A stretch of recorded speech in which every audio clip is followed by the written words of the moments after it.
Hey, it's Rob the Ignorant Entrepreneur, and I had to share this shopping experience I just had using CapitalOneShopping. So, I'm looking at TeraDrives because I need some new storage. And of course, like a normal person, I'm going on Amazon and I'm seeing what they got. And one of the best things I found was this sponsored post, which was 5 terabytes for $109.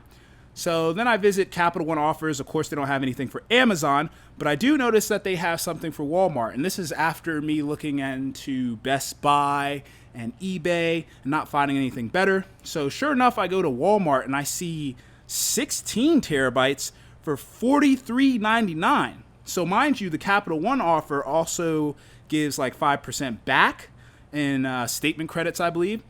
So then I don't know too much about the SSD versus the HDD. So then I bring that into ChatGPT and I ask about it. And by every standard you could possibly think of, the Walmart one beats out the Amazon one.